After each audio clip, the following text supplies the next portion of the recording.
Semua berawal dari permintaan Sultan agar aku kembali ke Langkat.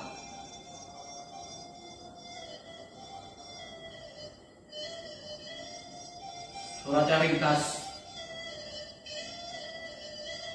namun separuhnya bernada emas.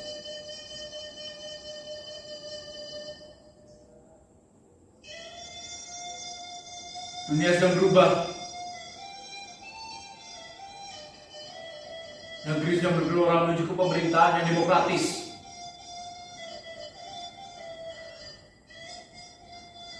Sistem feudal yang telah berabad-abad tumbuh di negeri ini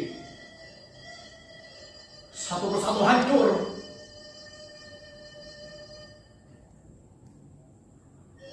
Raja-raja tumbang, juga langkat.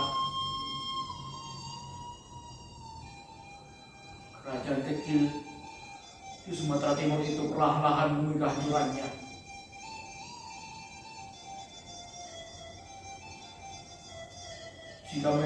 Jika memang mereka ingin berpihak pada rakyat dan publik, mereka harus membubarkan diri. Dan jika mereka ingin mempertahankan terah dan tahta,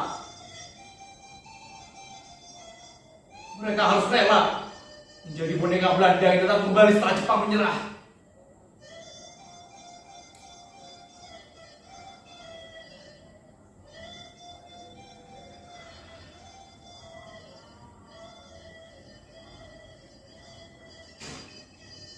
Bukan hanya Sultan dan kerajaan Langkat saja yang terapi dalam situasi setelah negeri ini menyatakan daulatnya. Aku pun di Batavia, pergerakan para pemuda untuk menjalin kebangsaan dan kesatuan sedang bergelora. Fajar baru telah menyingsing. Bersama Majin Pade dan Duta Takdir, kami bergerak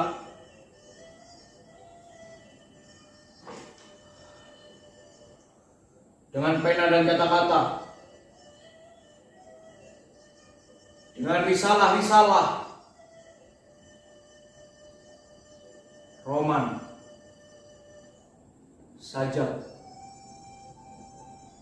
juga kisah-kisah.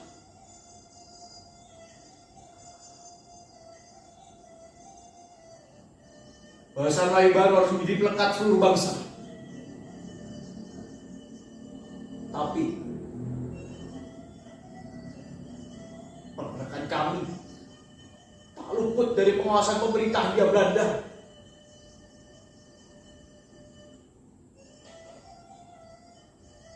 Kami pun tak dapat lagi berbangku pada balai pustaka karena haluan yang berbeda. Dan akhirnya kami mendirikan Bujangga Baru,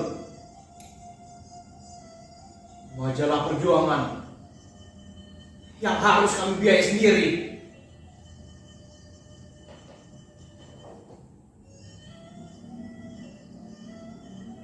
Aku sempat berkirim surat pada Bayu Sultan, tapi tak ada dari mereka yang berkenan membantu, sebab mereka tahu apa yang kami lakukan ini bertentangan dengan kehendak pemerintah Hindia Belanda.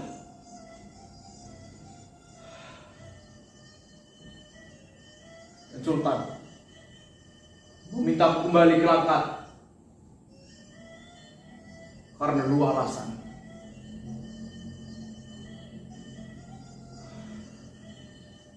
Sultan meminta aku menikahi Kamaliah, putrinya, agar aku bisa menggantikan kedudukannya. Dan juga pergerakanku di Batavia membahayakan kerajaan.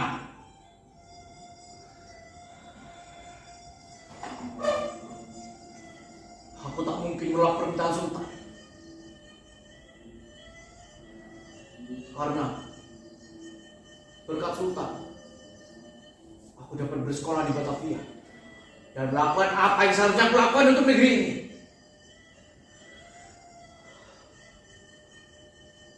Maka seperti nahkoda yang harus memutar balik arah kemudinya,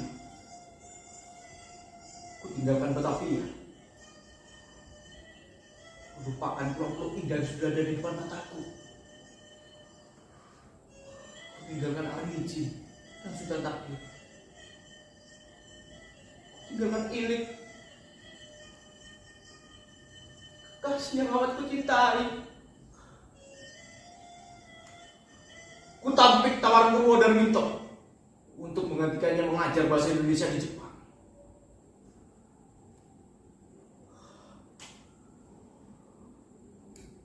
Arnici sudah takdir. Ilik, bagaimana aku bisa meninggalkan mereka? Mereka telah menjadi denyut dalam nadiku. Aku merasa aku tidak akan pernah lagi bertemu dengan mereka. Rasa itu begitu kuat dalam diriku. Seperti yang kalian tahu, aku kembali ke Langkat bukan sebagai seorang yang rindu kampung halaman, berziarah, mendekap masa lalu, atau apa saja itu yang indah. Aku kembali ke Langkat karena sebuah nubuat, takdir yang sudah ditetapkan, dan manusia tak dapat mengelak. Sultan meminta aku menikahi Kamalia, dan dengan begitu aku dapat menggantikan kedudukannya. Tapi aku gentar. Aku gentar seperti Arjuna yang ragu saat menarik anak panahnya dalam bak guru. Tapi dharma tetap harus dilaksanakan.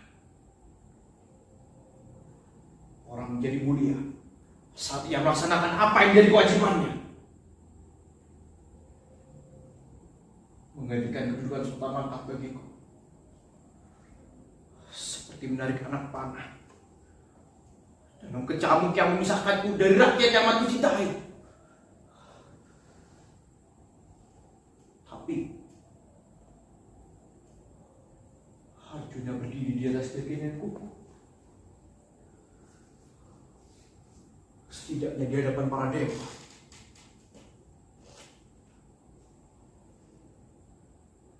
Dan Krishna benar-benar ada di sisinya. Sedang kakiku bertumpu di atas tanah yang buyar, tanah yang menyimpan banyak benih bencana, namun tetap harus kujaga dan kubela. Para sultan telah kehilangan marwahnya dan daulatnya luntur di bawah kaum kaki penjajah. Inikah rupanya mengapa dahulu aku suka membaca cerita Bhagavad Gita pada anak-anak di sekolah, terutama saat Arjuna dirundung ragu karena harus bertempur dengan saudara-saudara yang amat ia cintai. Aku mencintai Sultan serta seluruh anggota kerajaan. Meski aku tahu beberapa di antara mereka ada yang hianat, tapi aku juga mencintai rakyat, para kaum jelata. Aku mencintai negeri ini, bukan tahta atau segala kelimpahan kaum bangsawan.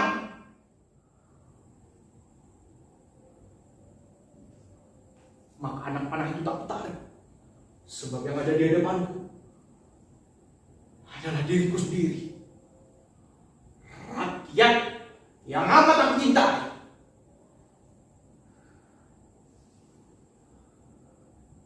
Atau mungkin aku memang tak memiliki busur dan panah. Aku tak berdiri tegak kuku seperti satria dalam kecamuk itu. Barangkali aku lebih mirip seperti Hamlet, kisah yang pernah dituturkan sudah takdir padaku. Pangeran yang penuh ragu.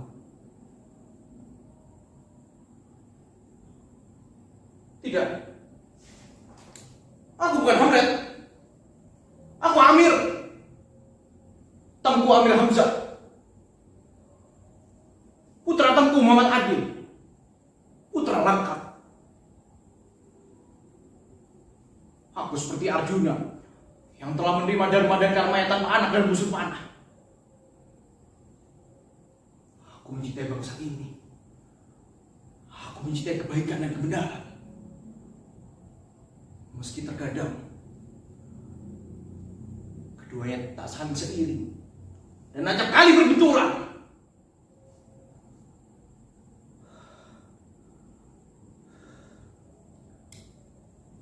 Menjadi bupati Langkat bagiku seperti mendirikan bangunan yang tiang-tiangnya telah rapuh seluruhnya, hidup berfoya-foya dan terjerat banyak hutang.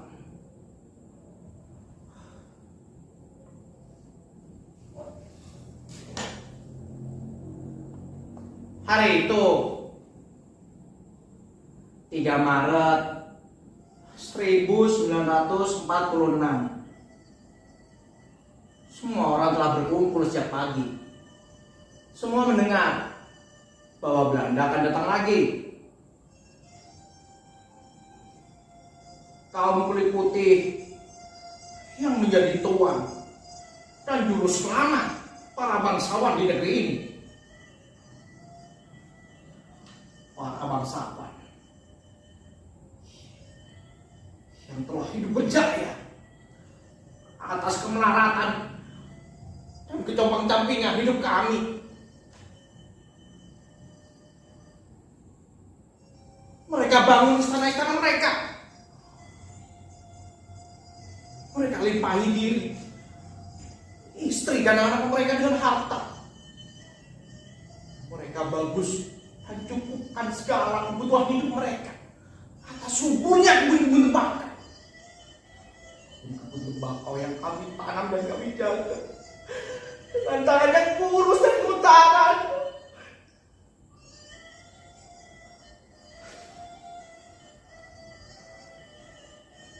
Mereka membuat kami kehilangan tautan atas tanah kami sendiri. Mereka telah membuat kami jerih, bahkan untuk memimpikan esok yang tak cemas. Anak-anak kami lahir, tumbuh dan besar dan lapar dan puas-puas.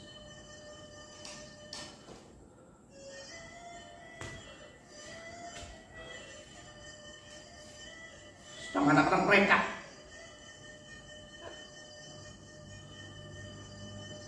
sekolahnya pun tinggi, pakaiannya selalu lembut dan wangi. Dalam hal apapun, mereka lah yang harus kami dahulukan. Mereka punya kasur yang empuk, selimut yang hangat, maligai-maligai wangi bagai mimpi.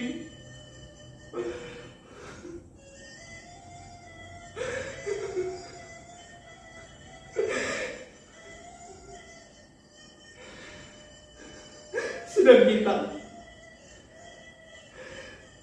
kita hanya memiliki sepasang lengan dan bahu untuk mendekat lapar dan kemiskinan.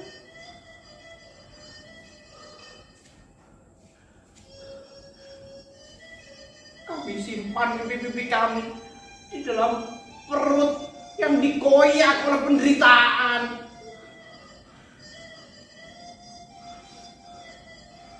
kami seret kaki-kaki kami di sepanjang jalan dinding-dinding istana yang megah dan suburnya kebun-kebun tembakau.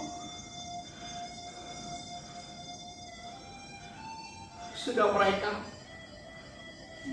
asiknya duduk-duduk bersama kaum kulit putihnya dan merancang nasib apa yang akan mereka limpahkan kepada kami.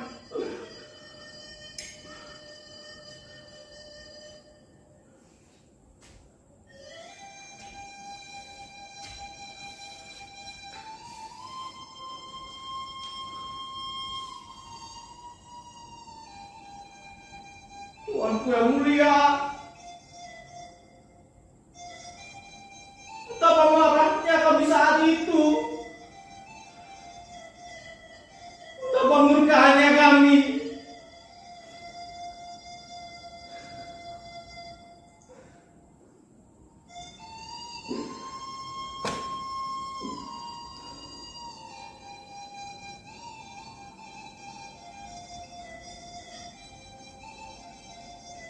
Simalungun, Lantang, Karo dan Dev.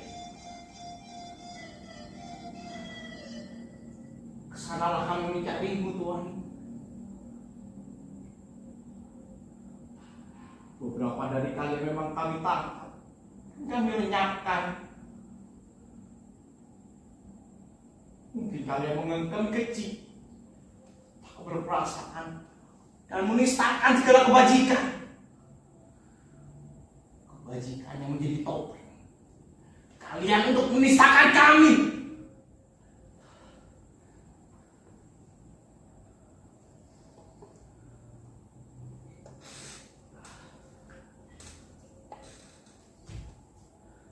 Kita hanya berbeda dalam hal memilih kebencian yang kita pilih. Kalian mencintai perdamaian, ketentraman dan kemansuran. Karena hanya dengan begitu kalian dapat menikmati segala kelimpahan. Sedang kita berpihak dan mencintai revolusi. Di mana revolusi itu datang dari sejarah yang tak terang benar adanya. Dan sejarah selalu ditaburi banyak kata konon.